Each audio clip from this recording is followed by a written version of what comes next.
Hi there, Dan DeVoe here, and in this video I want to introduce a game that I've designed and developed called Decagon. It's a tiling game sort of like dominoes, except for instead of matching numbers you are building shapes and getting points for that. If you haven't seen the video introducing the Penrose tiles that I use for the game, there's a link in the description. Check that out first. But in this, I'm going to do a little run through of the game, and as I go, I'll sort of explain the rules.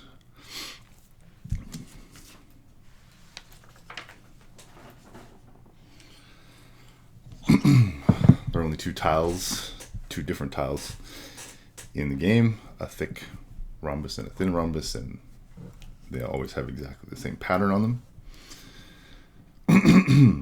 And to start the game, the person who's going to go first will choose a tile that they will play first. They don't play it yet, they just place it in front of themselves. Next person chooses their tile to play, and if you play with more than two people, and so on. But the best strategy works best when you're playing only with two people, so the sample game will be for two. Once everyone has chosen their tile, the person who's going first makes their play. Points are scored by forming shapes, and there are only 4 valid shapes in the game. One is a pentagon, one is a diamond shape, one is a crown shape, and one is a 5-pointed star. This first play does not create any of those shapes, therefore scores 0 points. There's a rule that if your valid play scores 0 points, you get to choose another tile and play it again immediately. It must be played, any tile that's played has to be played edge to edge with an existing tile. At the very least, it can't be corner to corner or floating in space. It has to be touching it completely along an edge. And in the case of having drawn a tile and playing it immediately, it must also be touching at least by a point of the tile that preceded it.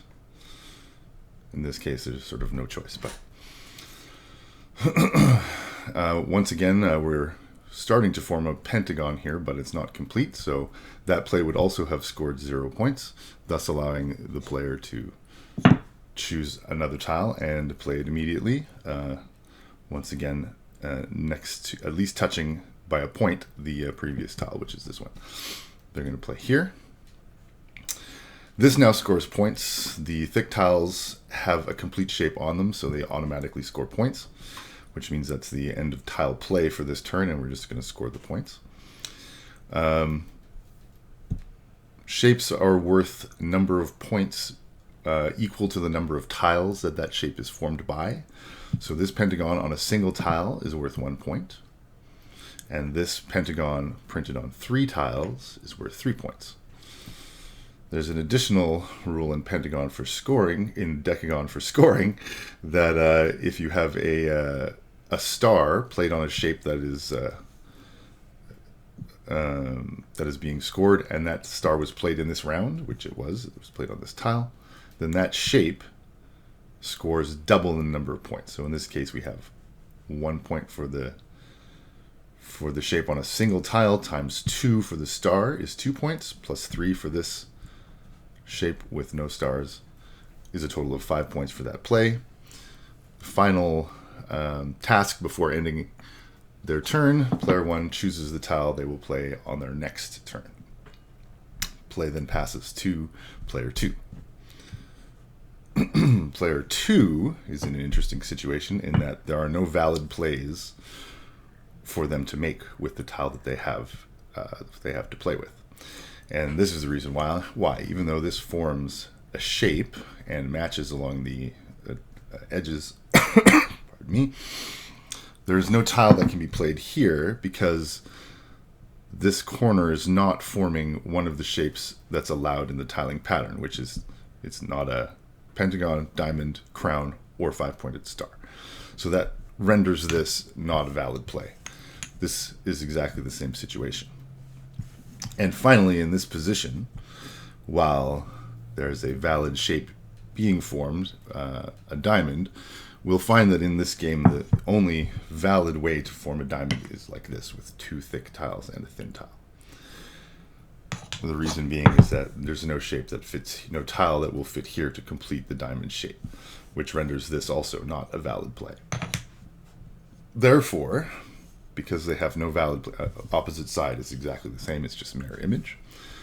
So since player 2 has no valid plays to be made with their tile, they may choose to swap their tile for the opposite tile if they feel that that's advantageous for them, and then they forfeit the playing of a tile this turn, and play passes back to player 1.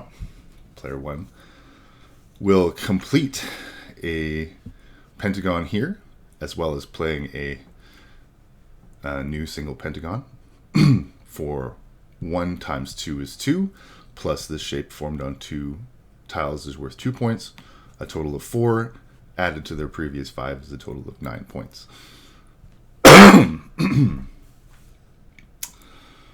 They choose their next tile to play, and play passes to player 2, who plays a mirror image play here for the same number of points. 1 times 2 is 2 plus 2 is 4, and chooses their next tile. Player 1 plays here, working towards a 5-pointed star, chooses their next tile, scores their points, which is only 2 points for this pentagon. Player 2 decides to play up here, also for 1 times 2 is 2 plus 2 is 4 points. Chooses their next tile. Player 1 plays here for no shapes completed, 0 points. Therefore, they choose their tile and play it immediately next to the tile that they played previously, and this completes a 5-pointed star. 5-pointed stars can be completed with 5, 6, or 7 tiles, because each point can be replaced, each thick tile for a point can be replaced with 2 thin tiles, but they cannot be adjacent because of the issue with no tile being able to fit between those 2 tiles. So in this case, it's formed on 6 tiles, and because it's a star that's multiplied by 2 for 12 points for the star, plus what was played on the additional tiles, which was 1 times 2 is 2, plus 2 is 4, plus 2 is 6, plus the 12 is 18 for that play completing a star. Player 1 then chooses their next tile, and it is player 2's turn. They will move in to complete this crown that they've started, but they will start by making a play for 0 points here, allowing them to draw and play another tile adjacent, which they will now fill in this. And this just allows them to get a couple of extra points for this play. For this pentagon on 3, plus this pentagon on 2 is 5, plus a crown, which is similar to a diamond, always formed in the same way, worth 5, for a total of 10 points for that play, and they choose their next tile.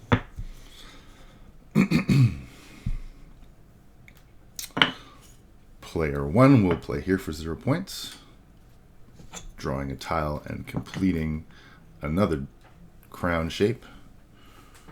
In this case, for 1 times 2 is 2, plus 2 is 4, plus 2 is 6, plus 5 is 11 points.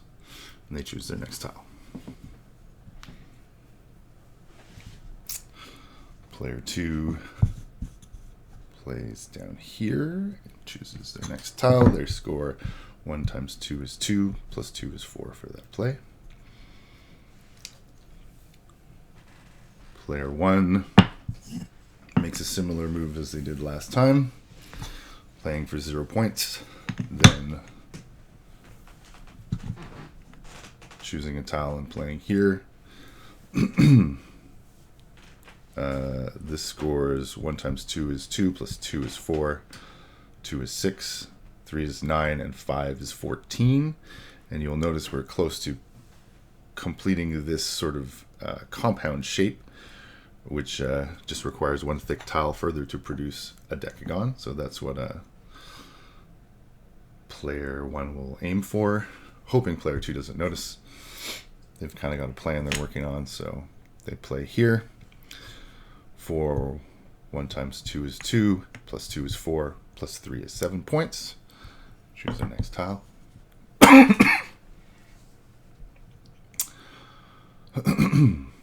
Player 1 takes its advantage to play. Just move everything slightly so that the tile will stay. Normally you would play on a large enough surface that you don't run out of space. This play forms a decagon. Decagons are worth 10 points on top of any additional simpler shapes that are made. In this case, it's hard to see here, but the usual 1 times 2 is 2, plus 2 for this pentagon here, plus 3 is 7 points for that play, plus 10 is for the decagon is 17. And they choose their next tile. Final play that I'm going to show. Player 2 plays here for 0 points, draws their next tile, and plays immediately next to the previous tile. This play completes not only a decagon, but also the ring of pentagons surrounding every decagon, which I call a Penrose, which I've also assigned a point value of 10 points for. And you'll notice that the last tile to be played had a star on it that is part of the pentagon ring, and therefore that point value is doubled, bringing the point total to 1 times 2 is 2, plus 2 is 4, plus 3 is 7, plus 4 is 11, plus 10 for the decagon is 21, plus 20 for the doubled Penrose is 41 points for that play. Player 2 takes their next tile, and play continues, and so on. There are a total of 50 of the thick tiles in a set and 30 of the thin tiles. Once you run out of tiles and all tiles have been played, or there are no more valid plays for the tiles that the players have, then the game is done, and the person with the highest number of points has won the game. Thanks very much for listening. I hope you have interest in the game. If you happen to have a set, which means you're one of my siblings or my mom or myself, then that's how you play the game. If not, and you're interested in having a set, I'm happy to share my design. It's based on a patent that's been expired, so I would charge nothing for it. Just let me know and I will post a link to it or send it to you or whatever. Thanks very much. Once again, this is in honor of my father, Harold DeVoe. Merry Christmas and a happy birthday, Dad.